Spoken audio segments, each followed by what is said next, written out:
Hello there, people. My name is Carl, and this is David here. Welcome back to the CNR. My apologies. CNR Tale of the Tape, as we get you guys prepared for the NBA playoffs, specifically the 23rd encounter between the Boston Celtics and 76ers. We give you the history between both of these individual teams and their battles against one another within the postseason. This again goes down as one of the greatest feuds in all of NBA history. Again, their 23rd battle against one another, the most in NBA history by both teams. And there's just a lot here to cover outside of just the plain old history that they have with one another. David, if you'd like to start off by talking about some of that history. Yeah, for sure. So thanks for having me, Carl. Hopefully, this is the first of four Tales of the Tape that we're doing this playoff season. But yeah, I mean, this is quite the matchup. It's the most um, popular playoff series matchup in NBA history. And what I mean by that is these two teams have faced off already 22 times in the playoffs, and this upcoming series in the spring of 2026 is going to be the 23rd time that these two teams have played against each other. The Celtics have won 15 rounds, including last six matchups, and Philly has won seven, with most of their matchups being won in the 50s and I believe the 70s as well. So, 12 of these 23 matchups were played in the 50s and 60s. But it's crazy that these two teams have basically played in every single decade besides the 90s since the 50s. And obviously, this rivalry has been reunited a little bit, I would say, in the late 2010s and then early 2020s. I mean, this is the third time we're playing them in the 2020s, and we played them three times in the 2010s as well. So, right, two times in the 2010s, but still a lot of recency, recent matchups against between Boston and Philadelphia. Um, the Sixers were referred to as the Syracuse Nationals until 1963. That's a fun fact about them. There's 21 championships between these two franchises. Of course, as we know, 18 for ours truly, the Boston Celtics. 51 Hall of Famers between these two franchises. And we'll get into this later, but 53 players have played for both the Celtics and Sixers. And then there's a combined 20 MVP winners between the franchises. And there's a handful of people before or after playing on either of these teams that have won MVP, that number being 17. So two nostalgic franchises with a lot of history behind them and a lot of history between them. Absolutely. Thank you, David, for pretty much covering everything that needed to be covered in this first instance before we actually get into the historical matchups. As we just talked about, this has been spanning since the 50s. So that's pretty much 60 to 7 years from this point. It's insane to it's insane to think about, and of course there's going to be more 6-7 references too as we go down these decades. A lot, more going on there. Just overall the history that we have, so much so that, again, as he alluded to, that the Sixers weren't always going by that name. They were going by the Nationals, and they were located in Syracuse. Of course, the Boston Celtics being one of the only 2 to 3 teams in the NBA to still retain the name that they've had since the beginning of their organization's history, to retain the city and to retain the name. And yeah, pretty much we'll just get started and talk about the Celtics and the Sixers' rivalry beginning in 1953. So we have the Celtics actually beating the Sixers in a 2-0 lead in the semis. And of course, the formats are going to be different as they are within the NBA playoffs. So some of your key players being Bob Cousy, Chuck Cooper, Ed McDonald. My apologies if I'm butchering these names. Earl Lloyd, Dolph Skewhays, Dolph Shays, maybe? Dolph Shays, I believe. Yeah, yeah. And then Wally Osterkon.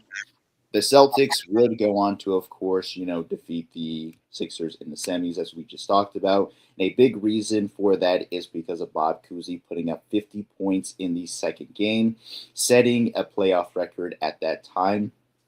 He went over George Milton's record, an old Celtics player who put up 47, and Ed's record, who he had put up 46 in the TD Garden, or my apologies, the Garden before the TD Garden, actually.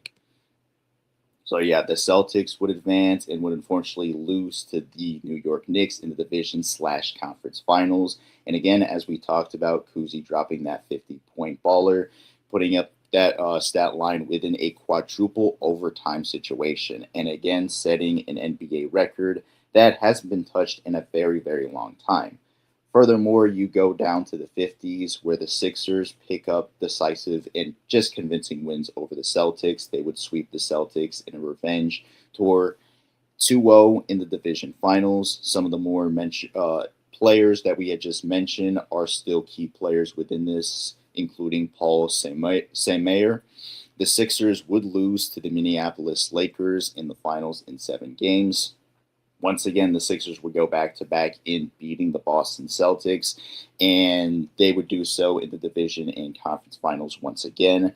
Bill Sharman is also a very important player, specifically within this series. Furthermore, the Celtics, or not the Celtics, but the Sixers would actually make the NBA Finals once again, and this time would actually go over the Fort Wayne Pistons, later, of course, being referred to as the Detroit Pistons nowadays, and this would give them their first championship in franchise history.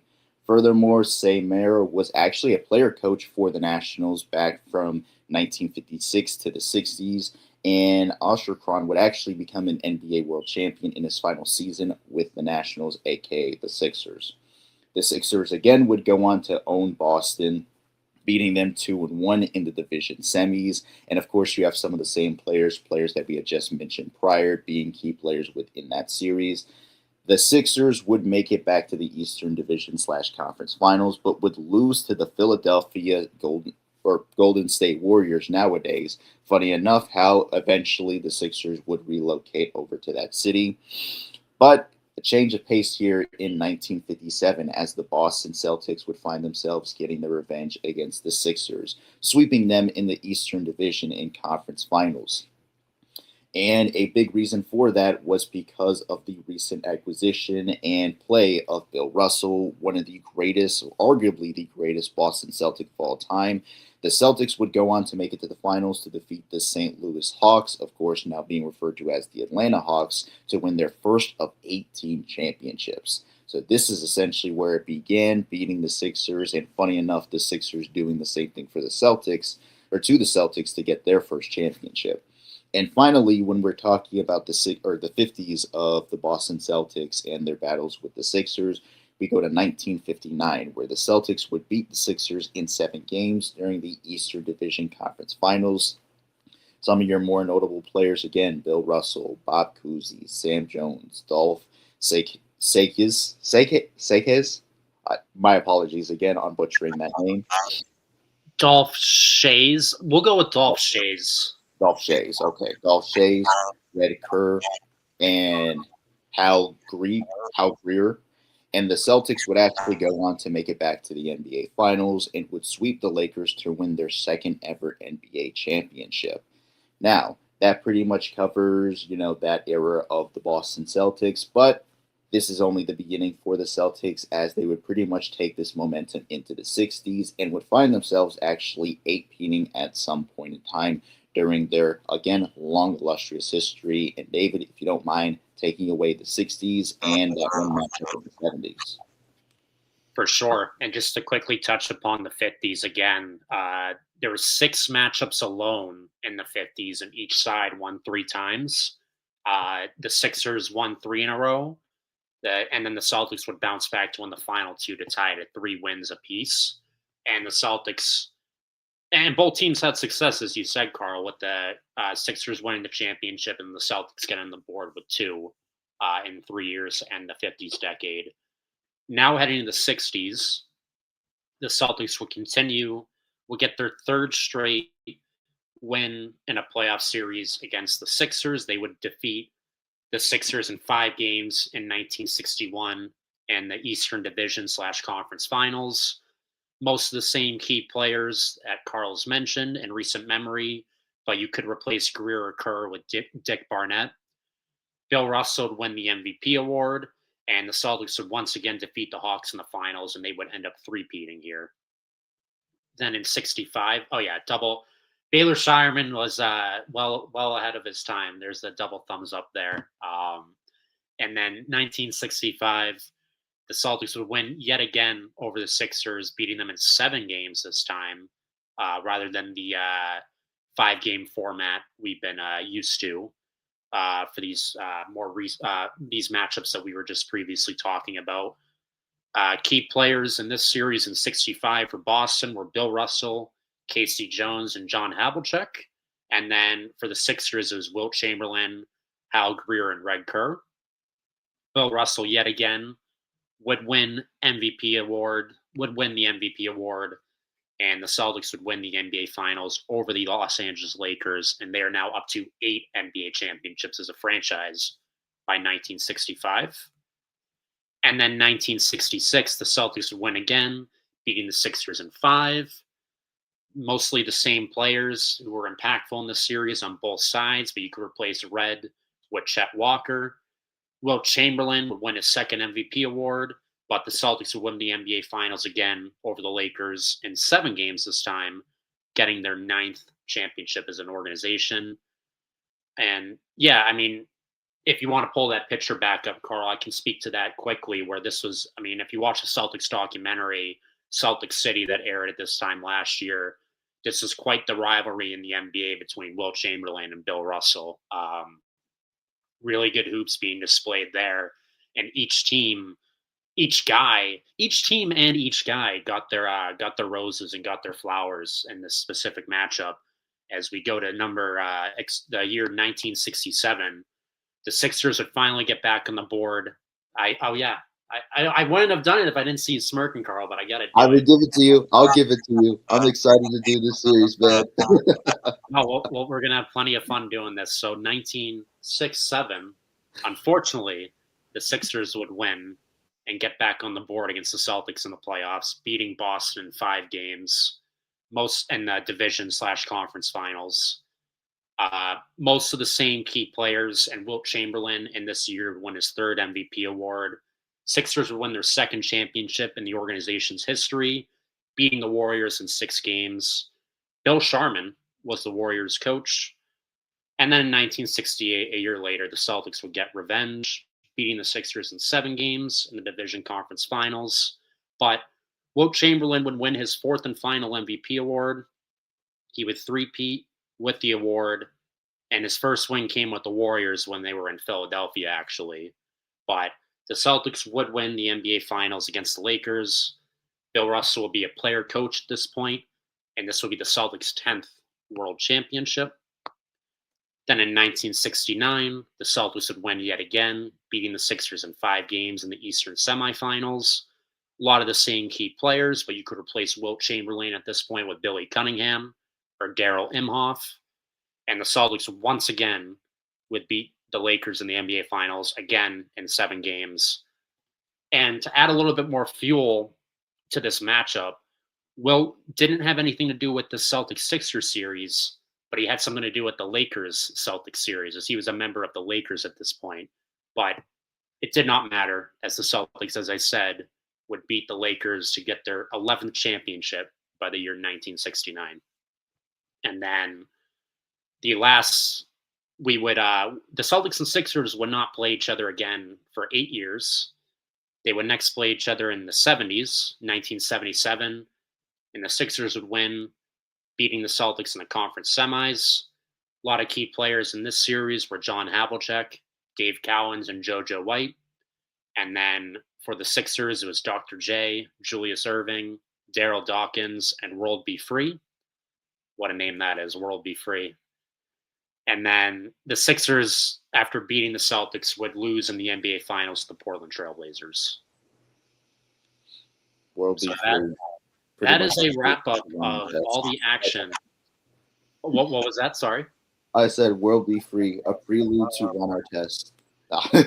Honestly, that's what I was thinking. I'm like meta world peace, world be free. Like that's what was going through my head there. But that is a lot of playoff series between those two teams in the 60s and 70s, 6, 7, 60, 70. I had to do it.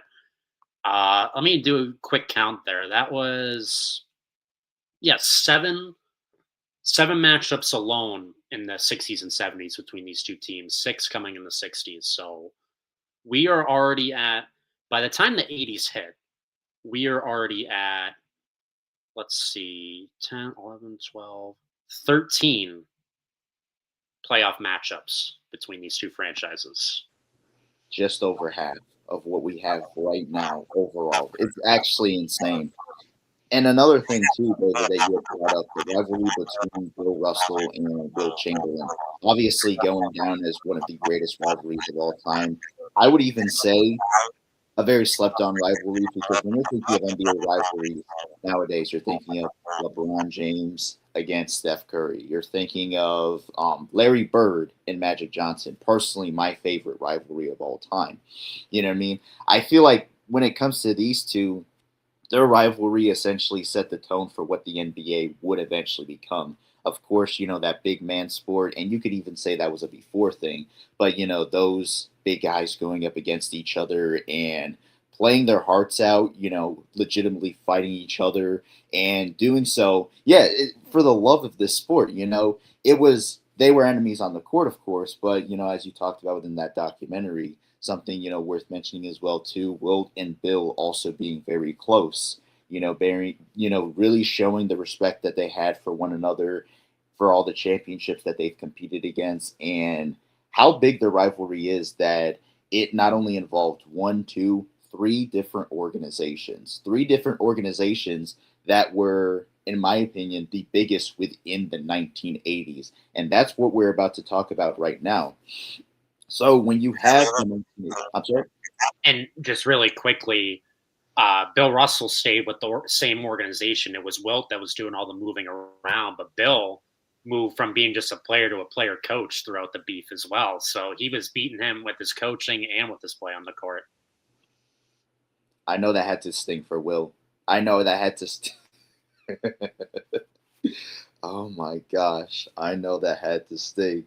But yeah, going into the 80s, when you're looking at, this, of course, 1980, we're starting off with, the Sixers beating the Celtics in the conference finals. Some of your more memorable players within the series, or this series being Larry Bird, Cedric Maxwell, Pete Maravich, Julius Erving, Mercedes Cheeks, and Daryl Dawkins. The Sixers were, of course, successful and would make it to the NBA Finals, but would actually lose to the Lakers, led by a then rookie Magic Johnson, in 6 games. This goes down as one of the greatest wins in NBA history, of course, considering who they were up against and who, of course, led the Lakers to that dub. Another thing to also worth mention, going furthermore into the 80s, is 1981, where the Celtics would get their revenge against the Sixers in 7 games. Some of the more, some of the names that we had previously mentioned, of course, still being a part of this famous rivalry within this decade. But now you're adding Robert Parrish and Kevin McHale. Dr. J had actually won MVP that year, league MVP that year, and the Celtics yet again would become the NBA champions after defeating the Houston Rockets in 7 games, then led by Hakeem Olajuwon and Ralph Sampson. Then you go to 1982, where you have the Celtics unfortunately being dethroned again by the Sixers in the conference finals in 7 games. Again, some of the more key players that we had just previously mentioned, like Bird and Irving. And also around this time, too, something to note here, Moses Malone winning his second MVP. By the next year, he would eventually be the main reason why the Sixers would pick up yet another championship in 1983. And the Sixers, of course, would have to wait on this championship as they would lose in the NBA Finals once again to the Lakers in 6 games. And finally, for the 1980s, the Celtics would go on to beat the Sixers in 5 games in the conference finals. Some of the more names that we had just mentioned for key players, Moses Malone and, the Robert Parishes and everybody else. And also Danny Ainge too was a part of this, finals run that the Celtics would make. Larry Bird that year would win his third consecutive MVP award, further showing that he is Larry Legend for a reason. And even though the Celtics made it to the finals, they would be dethroned by the Lakers in 6 games. Funny enough, similarly to the Sixers before them. So, if you don't mind, David, taking it away with the 2000s and 2010s, and we can also talk about the 2020s together. For sure. So 2002, we're getting here, the 21st century now. The Celtics would beat the Sixers in 5 games in the first round. This is when the names like Paul Pierce, Anton Walker, and Rodney Rogers would enter the frame for Boston. And as you can see in that photo, what a great matchup there with Paul Pierce guarding the great Allen Iverson AI, not artificial intelligence, Mr. Crossover right there. Right. Dikembe Mutombo was part of that Philly team as well, and Speedy Claxton. And this will be a great moment for Paul Pierce in 2002. This was his first ever playoff series, right around like 4 or 5 years after getting drafted. AI, this was a year for him after winning MVP and getting the Sixers to the finals.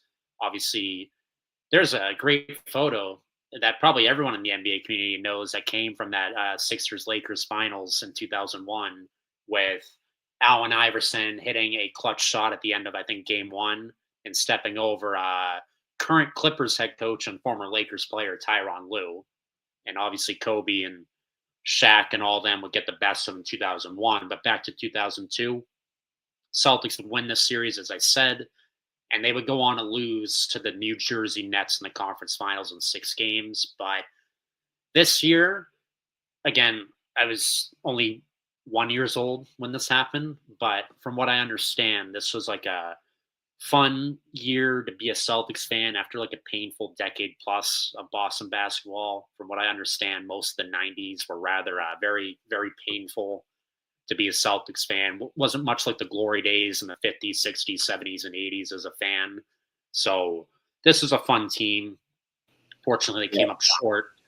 Honestly, and by my apologies, I couldn't imagine being a Celtics fan in the 90s, losing out on what could have been for Len Bias and Reggie Miller, or Lewis, my apologies. And just pretty much regressing to a former shell of ourselves, really not being able to do much. But drafting Paul Pierce definitely, I guess, sparked us back into that, conversation of being able to do something. And it eventually, would lead into another NBA championship later. But this was definitely a sign for things to come as, he got us this far. So it was definitely great to see that. And then there would be another sizable gap from 2002 to 2012, which is the next time the Celtics and Sixers would face off in the playoffs. This is for me personally, one of the first playoff series I remember. And this was a thrilling series. The Celtics would win, beating the Sixers in 7 games in the semifinals. I mean, what a throwback picture this is. Allen Iverson, Andre Iguodala, excuse me, before he started winning all those championships with the Warriors.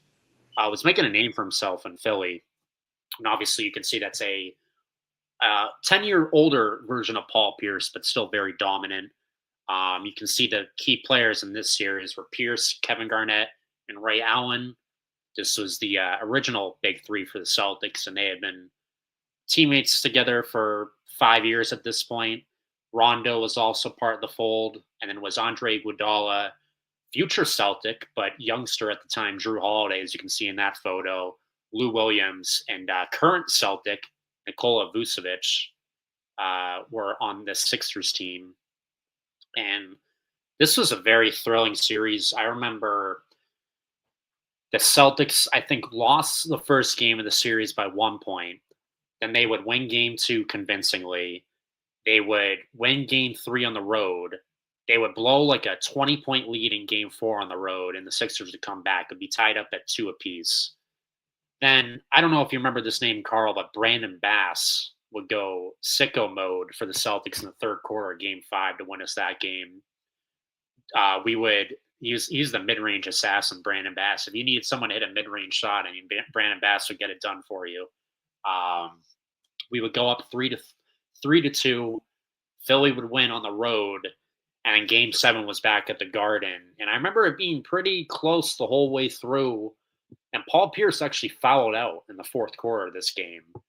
But Rondo just went sicko mode in that fourth quarter scoring wise, and that got us the win. I remember Rondo probably hit at least 3 or 4 3-pointers in that fourth quarter alone. And I mean, me and you definitely know, Carl, Rondo was not known for his shooting. He was probably one of the last true point guards in terms of just being 90% a playmaker and 10% a scorer.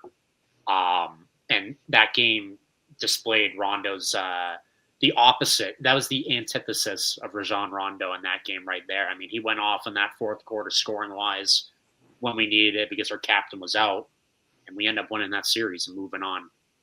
Absolutely. And another thing too, actually, what you're saying about Rondo here feels like a little bit of foreshadowing when it comes to what we talked about. Start hitting, start funny enough, playing somewhat of a point guard role, hitting all of these threes in a Game 7 against the Sixers in the Garden. And then our next matchup we're about to talk about here, prelude definitely for things to come. Yeah, and wrapping up 2012, unfortunately, we do have to address this, even though this is a sad memory for both of us, the Celtics fans. The Celtics would go on to the conference finals in this year, and unfortunately, they would lose to the Miami Heat and their big three of Dwayne Wade, LeBron James, and Chris Bosh. And as we know, the Miami Heat would go on to win the championship in 2012 over the young Oklahoma City Thunder.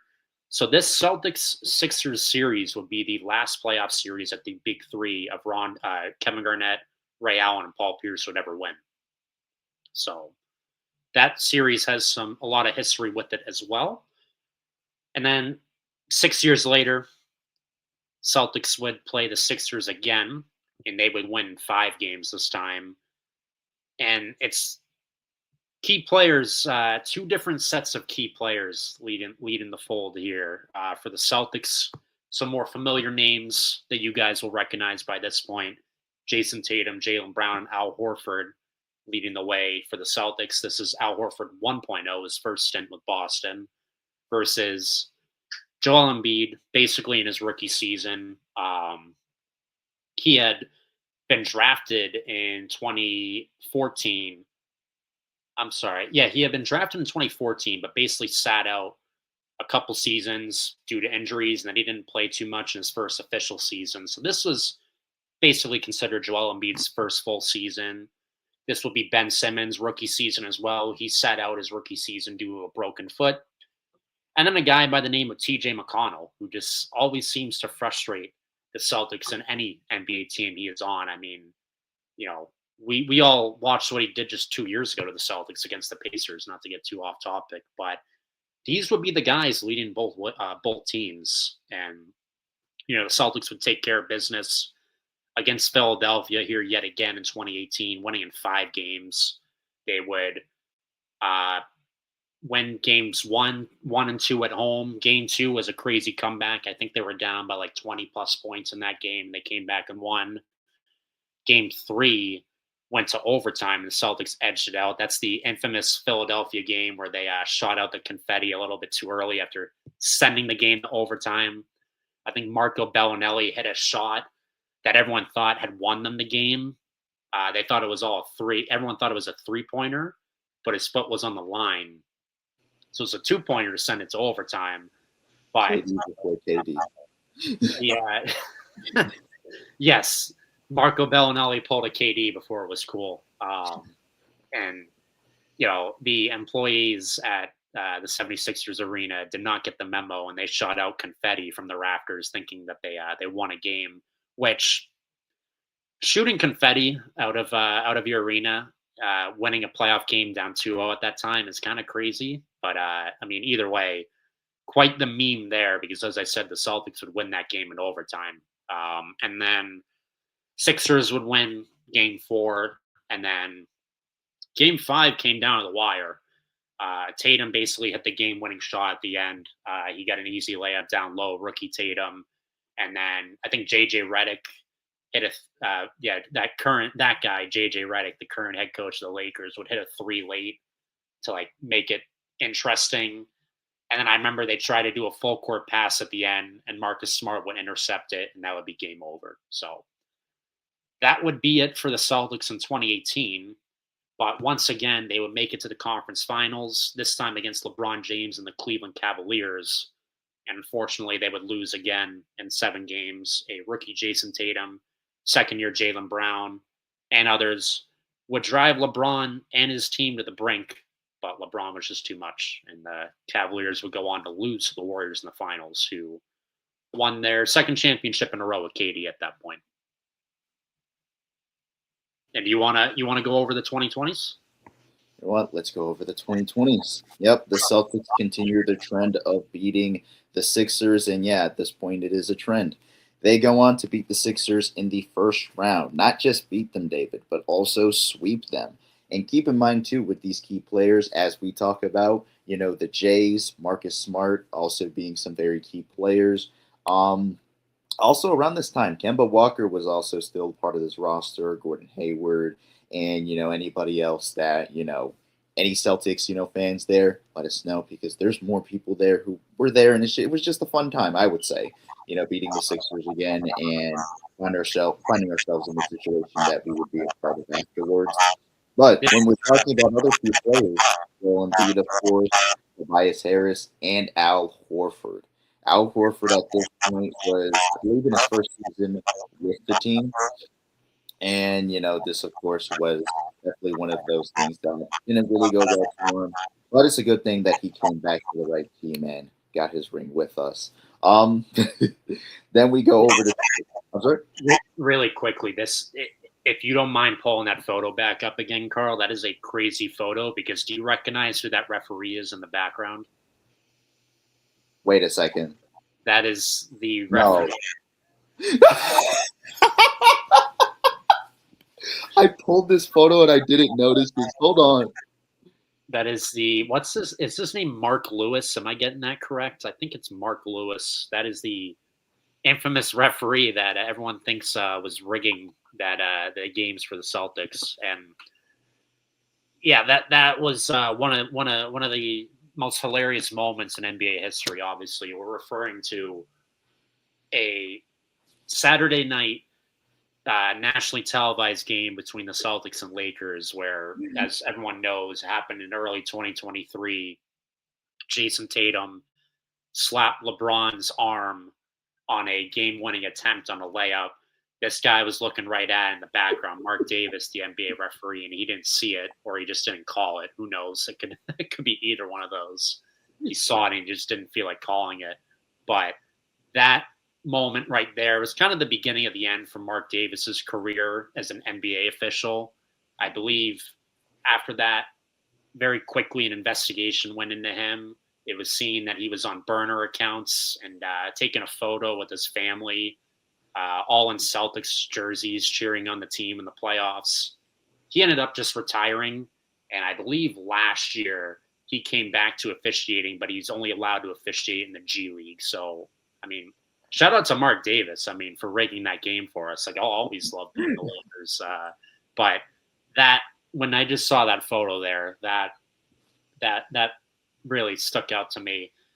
The other thing really quickly about this series is that it's kind of underrated, like the ripple effect that this series had on the franchise, because Gordon Hayward got hurt in like game 2 of this series, and he missed like 4 weeks, and he didn't come.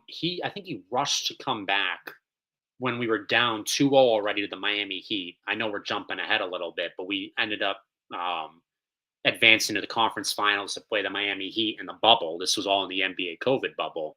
And Hayward came back when we were already down 2-0.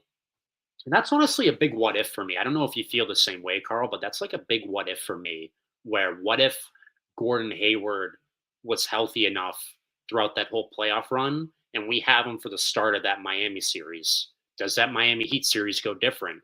Even taking a step back, you remember that series before we played the Raptors that went to 7.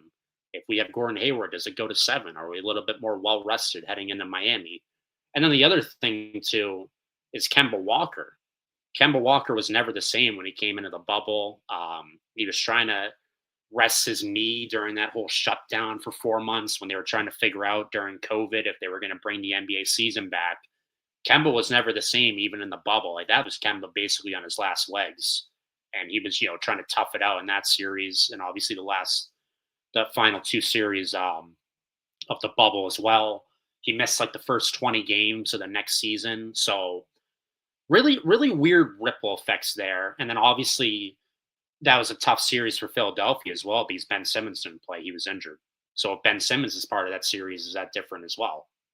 So that series could have went a lot differently or could have went the same. But it's interesting all the different ripple effects from that series for both franchises.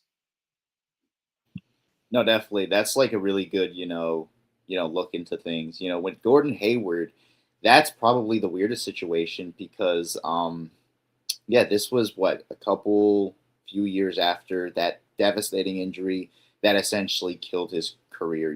Dead in its tracks. Um, yeah, definitely. He probably could have been a difference maker despite the fact, but this probably, I guess, made, the situation even worse for him. And then, yeah, as you talked about Kemba Walker too, I was always confused, like, hey, why is he, playing as much, outside of the injuries and stuff or as productive? Now I'm understanding, why. And also, people don't realize, during that time of COVID and the NBA players just being away from their families and I would even go as far as to say Kobe Bryant's passing, like that took a toll on a lot of people, and I feel like when people discredit what happened in the bubble, the whole, championship games happening and everything of the sort in the playoffs, it still doesn't make sense to me, to discredit that because I generally feel like it does go down as the hardest championship to ever win, to ever compete for.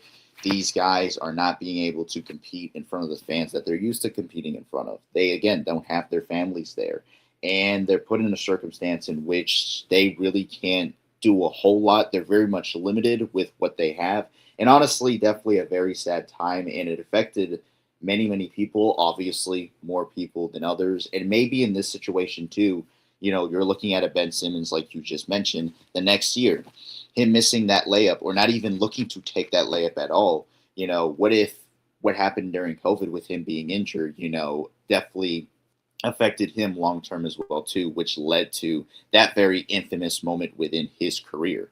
So definitely, great, thought in that, bringing up those individual players and yeah, just very sad time. And I'm glad that even though it happened, and we still got some great hoops out of it, and have some great moments there. And of course, ending off the decade. Well, we're not even ending off the decade considering what's going to happen in the next 2 days. We now go over to 2023. 2 days.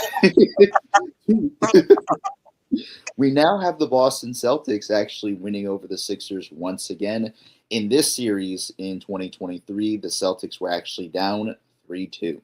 And this was a series that the Sixers were actually supposed to win. And I say this mainly because they had the best player in the world on their team, that being Joel Embiid, as he picked up his first MVP win over the likes of Nikola Jokic at this point in time in his career. So a lot of people may, remember this, of course, being recent, maybe forget just because of what has happened in the last few years with Joel Embiid in the entire league. But I would, again, go as far as to say that we were not supposed to win this series. The Sixers were supposed to close it out on 6, but then something happened. As you foreshadowed here, foreshadowed with Rondo going over to Jason Tatum here. Game 6, he really wasn't doing a whole lot. I believe he had 1 point going into the fourth quarter. Then all of a sudden, when it came to fourth quarter, he's raining in all of these threes and, again, keeping the Celtics' season alive. And he did so, winning game 6 and taking this momentum into game 7. A lot of individuals will tell you that this is the game that actually saved Jason Tatum's legacy. And I couldn't agree more, because imagine going out in 6 games and you, as the starting player on your team, can't do anything, can't, get a good shot off, but you save your career, save your legacy by putting up this masterclass, but an even greater masterclass on Mother's Day Sunday. 51 points from Jason Tatum. And this, of course, being arguably the biggest game of his career. I would even say his biggest game, a defining moment for Jason Tatum's career as he was able to do this in the Garden, in front of his mother, in front of his family. This is, I don't know what else you can say about what is supposed to be one of the more iconic moments in Boston Celtics history. Jason Tatum giving you this performance, seeing this live. Well, I wasn't able to see this live, but you were, David, able to see this live. I bet that that was quite the experience, being able to see such a moment. And it had nothing to do with winning a championship at that point. It was just, getting there. What were your thoughts on that? What were your, how did you feel during that series, actually? This was a fun series. A frustrating at times, but a fun classic series between the Celtics and Sixers. And it's crazy, to call a series that happened 3 years ago a classic, and B, it's crazy that series happened 3 years ago. Like, the fact that happened, that feels like that was just yesterday. But the Sixers gave us a run for our money here. Embiid was not healthy to start the series. He was out for game one, and the Sixers came into TD Garden and still upset us. James Harden hit a game-winning three late. Celtics had a lead late in that game, but they just crumbled in the late game. And then, of course, as Celtics fans get, when you lose one game, the sky is falling. Everything's crashing. The season's over. Fire Joe Mazzulla, all that garbage. And then game two, we beat the Sixers by 34. So we make adjustments just like that. Game three, we won. If I remember correctly, in Philadelphia, we pretty much had that game on cruise control for most of the night. And we were able to, take a 2-1 series lead. Game four went to overtime, and the Sixers would tie the series back up at 2. The Sixers, I think, were leading for most of that game, and the Celtics made a run late. And then we would have a chance to win the game at the buzzer. Marcus Smart had a crazy good look from 3, but it just didn't go. And then we were leading late in overtime, but Jaylen Brown helped on Embiid down in the paint, and Embiid got the ball out to James Harden in the corner, and James Harden hit a game-winning 3 to put the Sixers up 2. And Celtics had like 20 seconds left on the clock. Joe Mazzulla didn't call a timeout. He let the guys figure it out. And Marcus Smart shot a 3, but it was after the buzzer. And funnily enough, that shot went in, but it went in after the buzzer, so it did not count. And the series would be tied up 2-2 heading back to Boston for game 5. Sixers would win game 5 in the Garden, going up 3-2. Everyone in Celtics Nation was nervous at this point. It felt like finally the Sixers were going to get one over the Celtics in the 2000s or in the 21st century. And then game 6 happens, as you said, Carl. It's a slugfest back and forth all night. Very, very low scoring affair. And as you said, Jason Tatum was putting up basically a goose egg in those first 3 quarters, 3.5 quarters, and then he just goes off in those final 5 minutes. I mean, maybe the best, definitely probably the best 5-minute stretch of Tatum's career, right when we needed it. And the Celtics get out of Philly with a game 6 win. And I mean, the Celtics have all the momentum going into game 7. Again, one of the best moments of my life, and being able to see that with my dad was incredible. That was a graduation present. Sat up in like a club, like right over the Loge. It was an incredible experience. I dropped a crazy undisclosed amount of money on tickets for this game. I will not say how much, but it was 100% worth it. Great graduation present. I mean, if you have the chance to see a game 7, I'd 100% recommend it. And this was a solid game too, where it was back and forth in that whole first half. I remember PJ Tucker hitting a few corner threes, believe it or not, and the Celtics just shut down Embiid and Harden in that game 7. And then it was just Tatum, who was hot pretty much the whole game, but in that third quarter and that early part of the fourth quarter is when he really took off for the Celtics, and we just dominated. And we ended up winning that game by like 24 points. I think the final score was 112-88. Pretty much had the feeling that game was over late in the third quarter. The Garden was going crazy. We were singing Seven Nation Army as a whole Garden faithful. I mean, just it was an awesome moment. High-fiving strangers in the loge or in the booth, and just an epic moment. Being able to see history in person, I mean, it's surreal. And that 51 points that Jason Tatum scored in a Game 7 is still, to this day, an NBA record. And that record was previously held by Steph Curry, who set the record for 50 3 weeks before that moment happened. So 3 weeks? I thought it was a week prior, actually. it might have even been less time. Yeah, Yeah. because it was Game 7 against Sacramento in the first round. Curry did that.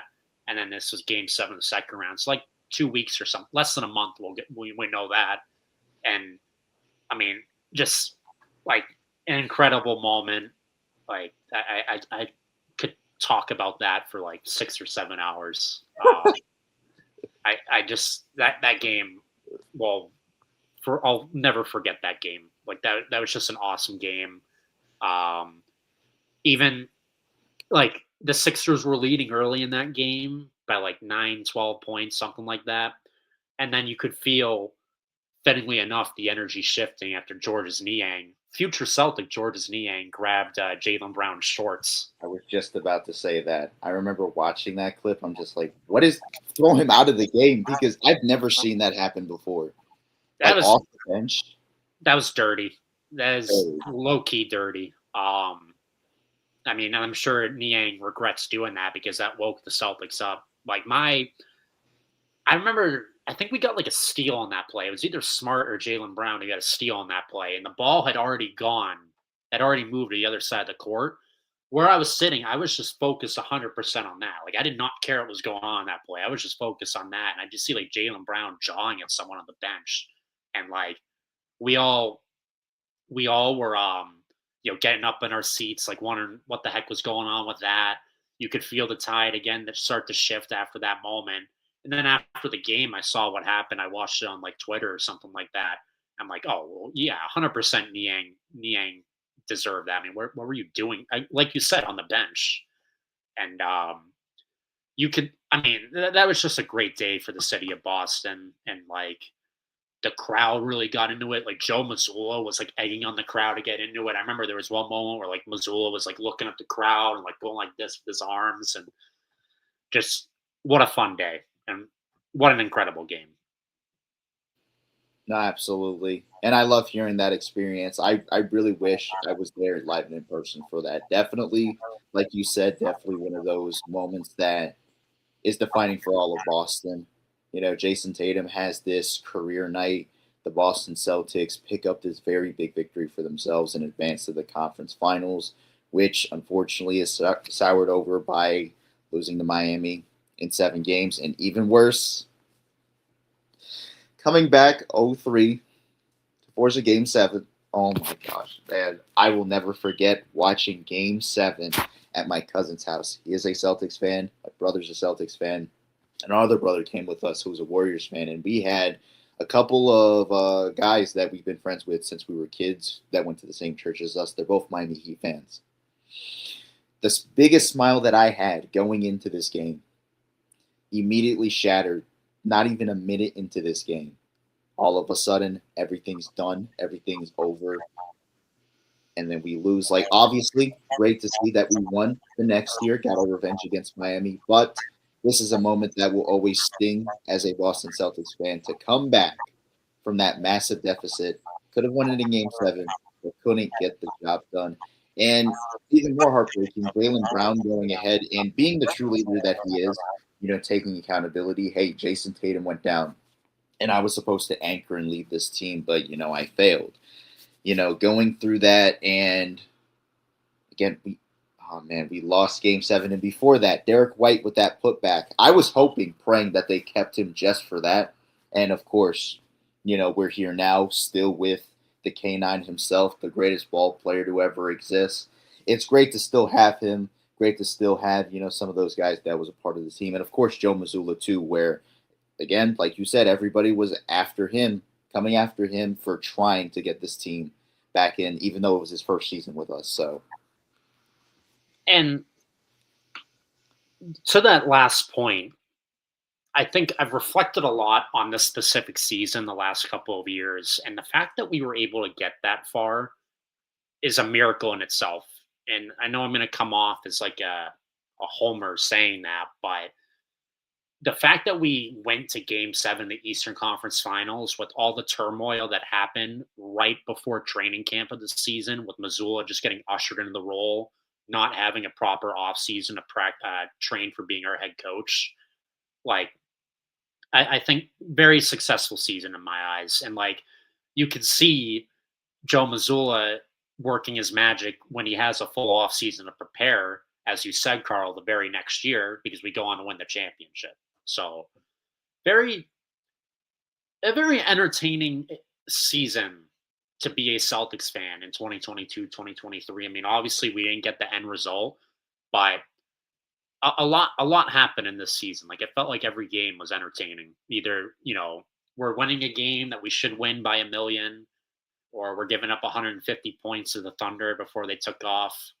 Or the Hawks are taking us to 6 games when they shouldn't. Or, we're setting records in a game 7 against Philly, beating them for the 6th straight time. And obviously it didn't end how we wanted to, but yeah, this was a fun year for sure to be a Celtics fan. honestly, I can't disagree with that. Yeah, there were definitely some fun moments, and yeah, even though it stung that we couldn't get past Miami and get back to the promised land, and of course, especially when the title, it was still fun seeing the Celtics team playing the way that they did because yeah, up until that point, there really wasn't any other NBA team, I believe, that didn't come back from this deficit. Um, and it went as far as to even mentioning the Red Sox. I don't watch too much football or baseball, but still a great moment to see all sports and just all of Boston now being involved in this with the Celtics pulling through and just trying. The effort being there was definitely very motivational, and it continues on as we go into this year's playoffs where a lot of people, a lot of individuals, even our own fans were saying that we were not going to get to this point. We were not going to see a postseason run. We weren't going to see any type of appearance. We weren't even going to see Jason Tatum back. And now we're proving the doubters wrong and the haters wrong as we go into, once again, the 23rd battle between us and the Sixers. Key players, of course, being the Jays, Derek White, Neemias Queta. And I forgot to mention for the 2023 series for the Sixers, Tyrese Maxey. Now you have some, new faces there too. VJ Edgecombe, Kelly Oubre Jr., and Paul George. And a lot of individuals are saying that Joel Embiid could make a return, but I don't think that's going to happen because I think maybe at the earliest he comes back for game 3, but I wouldn't expect to see him in Boston these next until Sunday and Tuesday. I agree. I would not expect to see Embiid. right, because that's something that I don't think you can really rush, and he's been through it. And even if they do have him, how much of him are you going to really get? You know what I mean? That's guaranteed minutes restriction, something he started with within this season, even though the Sixers pulled off that big win against us. Which, speaking of which, actually, I to was at begin, this game too. yeah, as we talked about starting the season, with no Jason Tatum and Jalen Brown leading the helm, we had the Sixers beating us by only 1 point. That's how close this game was, and that's how close we were to, making history and stuff. And of course, after which, BJ Edgecombe having a career night, believe having the most points of any Sixers rookie in their debut, 34 points, having one of the best, arguably the best performance of opening night or opening week for the NBA. And this also came in the night too, where Tyrese Maxey, I believe, put up 40 points too. BJ Edgecombe just shows that he is the future, and honestly, you got to respect it. That's somebody who has constantly, showed up and showed out as one of the better rookies in the NBA, and even prior to that, just showing that hey, I came from this bad circumstance with my family, and I want to really show up and show out. And yeah, that's definitely a story we have heard before with athletes in general, but when it comes to VJ Edgecombe, he makes you care more about the NBA, makes you care more about these younger players and not just the players that are being established or slowly becoming established. He gets me very excited for what is supposed to come for, the NBA and of course the Sixers organization. And this continues as the Sixers did earn that seventh seed, beating out the Orlando Magic, who were again in a playing situation. And funny enough, if the Orlando Magic had won, it would be back-to-back seasons where they would be doing battle with the second-seeded Boston Celtics, again led by Paulo Banchero. I'm kind of glad, again, that we don't have to do battle with the Orlando Magic, considering, again, they're very dirty. And I feel like the Sixers matchup could be even more fun. I knew this was coming in. I'm 100% with you, Carl. I knew you did not want to face the Magic, so I'm with you too. Like, I like new matchups every year, so we get it. We get a new matchup here against Philadelphia, new-ish. We haven't played them in 3 years. We just played Magic last year, and I mean, yeah, as you talked about. Or I'm sorry, did I cut you off? Did you have anything else you were going to say before I do my spiel? No. I'm good. You can keep going. The season series between the Sixers and Celtics, each team won 2 games, once at home and once on the road, as you said, Carl. And as I saw, unfortunately, in front of my own eyes, the Celtics would lose the opener to the Sixers by 1. 9 days later, the Celtics would go to Philly on Halloween and beat the Sixers by 1. And on November 11th, 10 days later, the Sixers would beat the Celtics by 2. The first 3 games would be decided by 4 points. And then the teams wouldn't play each other for almost another 4 months until March 1st. On Sunday Night Basketball on NBC, the Celtics would beat the Sixers by 16 points, with Namias Keita having a career night. I believe he had 27 points and 17 rebounds. So, not really. I don't know if there's a lot we can take away from these games, because the big elephant in the room, there's definitely something we can take away from these games, but the big elephant in the room is Jason Tatum did not play in any of these games for the Celtics, and Paul George did not play in any of these games for Philly. And we don't know if Embiid's going to play in any of these games, period, coming up for this playoff series. I did not know that. I thought Paul George at least played one of those games, to be honest with you. And actually, too, Jason Tatum was speculated to be playing that game, but of course, that never happened. He played almost a week later against Dallas. And of course, after losing against the Sixers, if I didn't mention, we went to, lose 2 more games before winning, over the Pelicans, our first win of the season. So, yeah, there's a lot of opportunity and unpredictability for this series, specifically for the Sixers coming in as the underdog, because, they have an X factor potentially, again, Paul George, a guy who has not had the chance to play against Boston. Hopefully everyone can stay healthy, and assuming he can stay healthy, he's going to be a full go for however long the series goes against Boston. So, that's a guy that the Celtics have to game plan for. Then on the flip side, the Celtics are unleashing Jason Tatum on Philly, and he's going to be ready to go with no minutes restriction, as far as I understand, heading into this playoff series. So it's going to be interesting. We'll see how much of an impact PG has. And then, biggest elephant in the room is if Embiid's going to have the opportunity to play at any point in the series. I keep seeing these things online that, like, Skip Bayless is spreading misinformation that Joel Embiid is medically cleared to play, but he's just choosing not to. I just think that's a load of horse crap. Embiid understands the magnitude of this, and appendicitis is no joke. I haven't gone through it, but that's an emergency surgery a lot of the times, and I read online it takes like 5 to 20 days to recover from that. So, you have to put your health first. Health is truly wealth in this game and in life.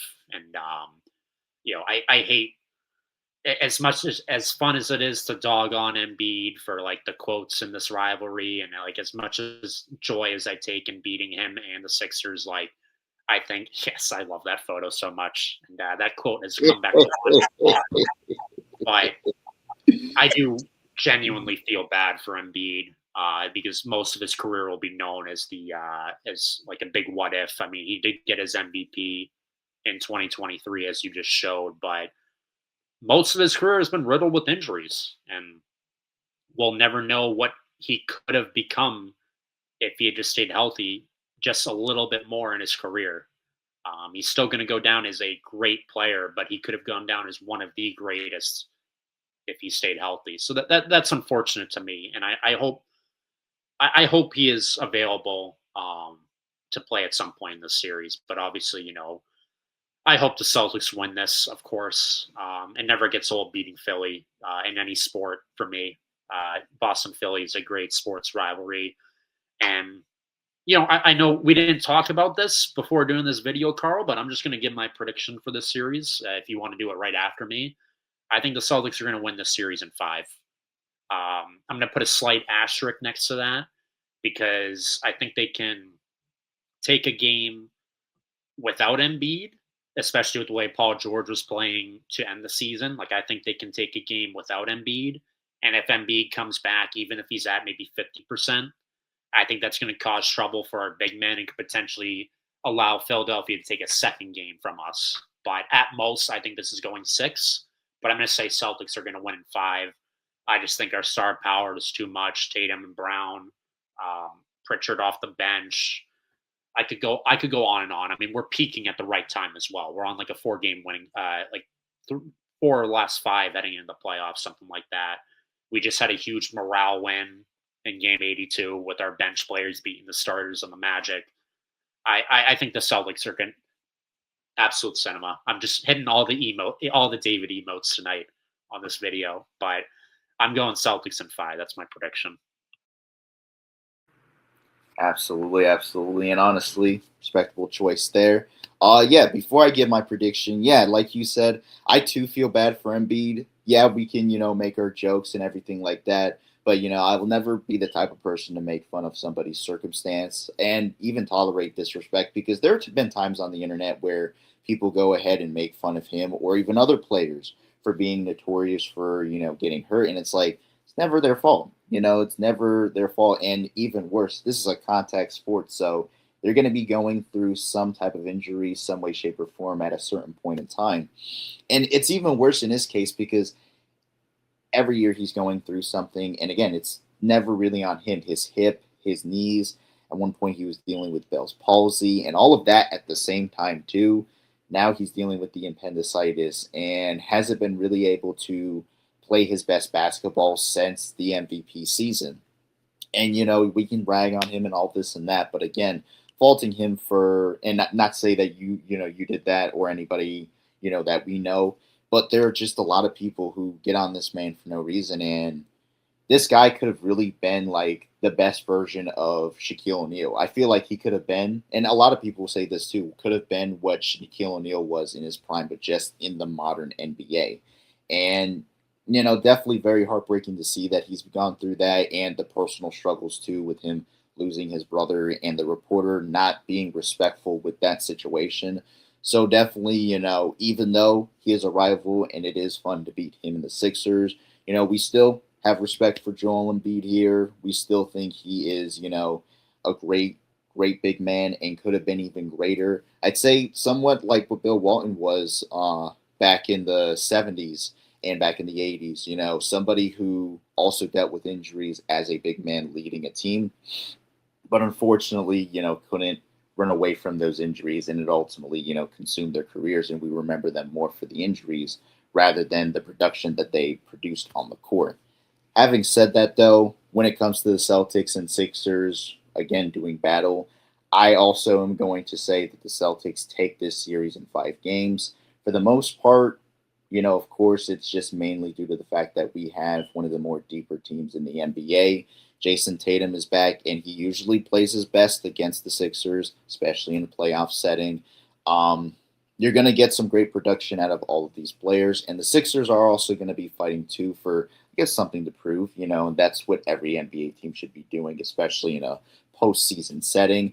I do see the Sixers taking a game. I could see them maybe taking game 3 or probably game 4, where you have Tyrese Maxey putting up an absolute clinical, or even Paul George too, considering what you had just said, peaking at the right time, going into this playoffs. Maybe even VJ Edgecombe, plays well too. The kid is something very, very special, and I feel like is going to do some very great things within the NBA and really help the Sixers out in their future. And I feel like those, when you're looking at, the Sixers going ahead and trying to at least get one over the Celtics, maybe even two, it's going to be those 3 guys you're going to have to rely on. The veteran, the guy who's essentially in the middle taking over for Joel Embiid, and the future. So literally the past, the present, and the future in Paul George, Tyrese Maxey, and VJ Edgecombe. One of those 3, a combination of the 3 or 2, or one of those guys is going to go ahead and give you that master class in one of those games, but it's unfortunately not going to be enough for them, as, again, the Celtics have the manpower, have just the best overall team, and again, taking the Celtics in 5 to advance over to the semis. And then before we wrap up, just one last segment we can do here is just talk about the players that have played for both the Celtics and the 76ers over the course of the history of these two franchises. We got Bailey Howell, who's a back-to-back champion with the Celtics. Bob McAdoo played with both teams, and funnily enough, he won the MVP award before joining either team.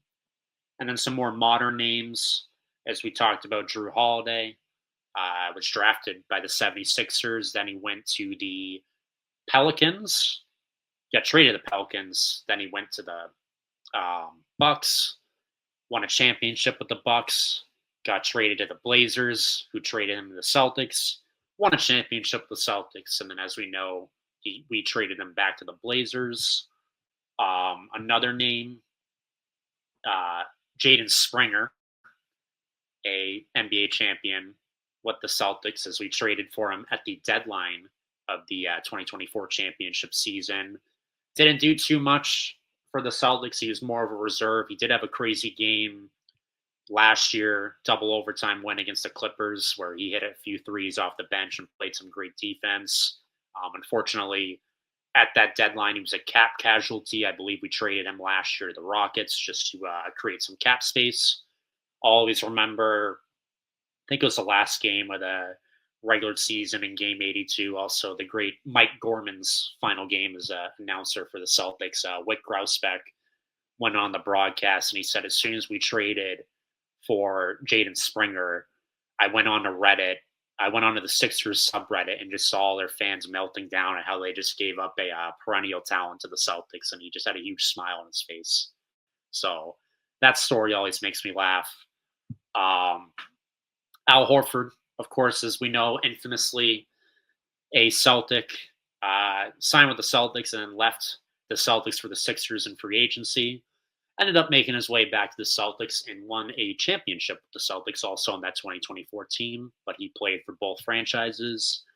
Evan Turner was drafted 2nd overall by Philly in 2010, ended up making his way from Philly to Indy to Boston, spent a couple seasons in Boston, then played in Portland, and then during the post-COVID bubble season, Evan Turner would end up being an assistant coach for the Celtics under Brad Stevens in his last year coaching. And the only other name that comes to mind is Nikola Vucevic, current Celtic.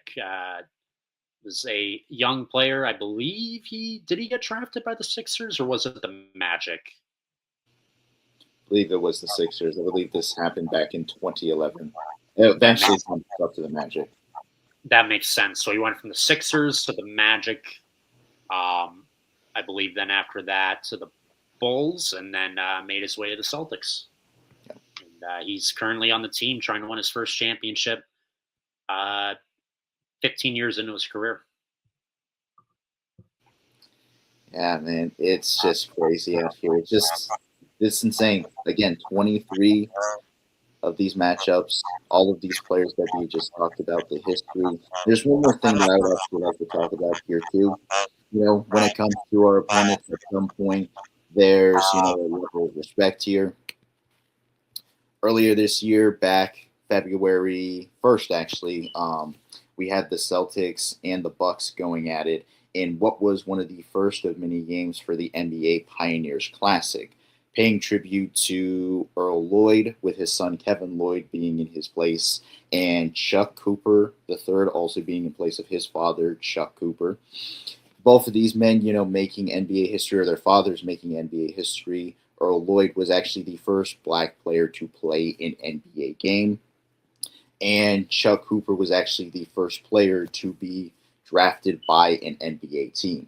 So definitely very significant there. Earl's father being, or not, my apologies, Kevin's father being a Sixers legend, and Chuck Cooper's father, Chuck Cooper III's father, being a Celtics legend in his own right.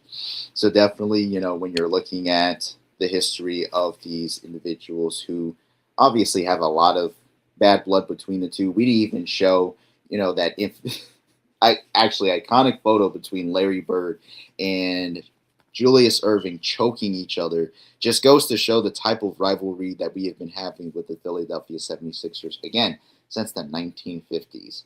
So definitely a respectable, rivalry, well, somewhat, and a respectful, set of opponents there. And I'm sorry, Jacob, you had something to say?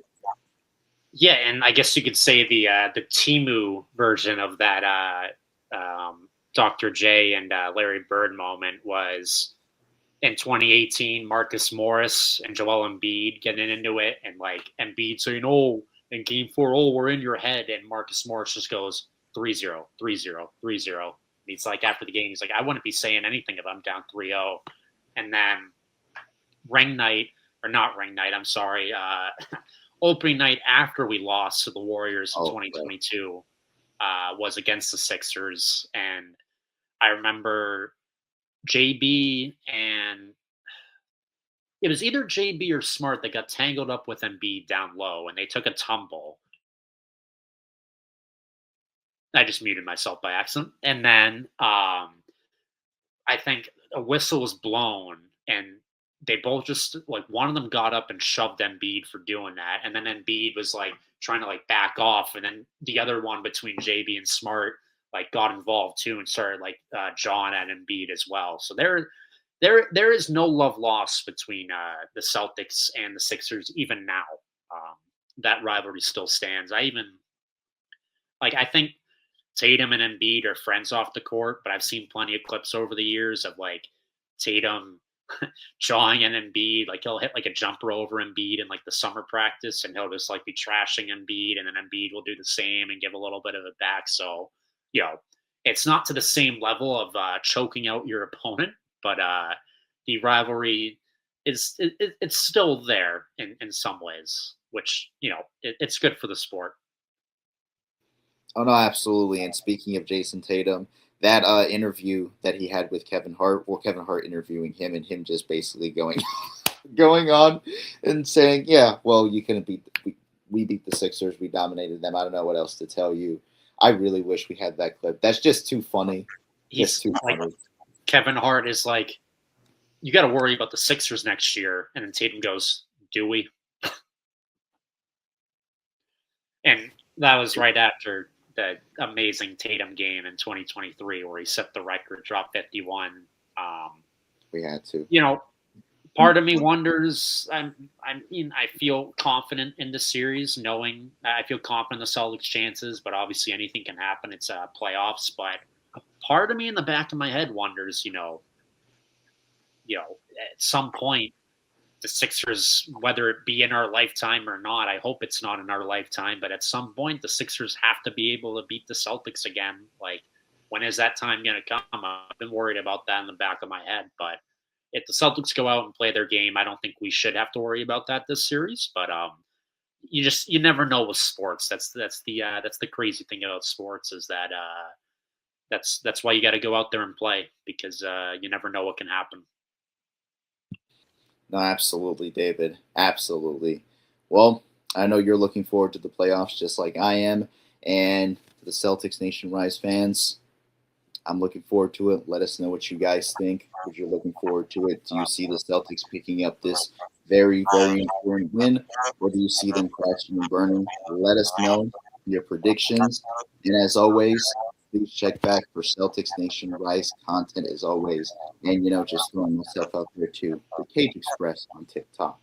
Also, just keeping track of, every recap and every video that we do. Catch us, David, Griffin, Andrew, Daniel, Tommy, and anybody else that we have on the show. So, of course, you guys have a good one. Thank you for watching, and believe in Boston. See you.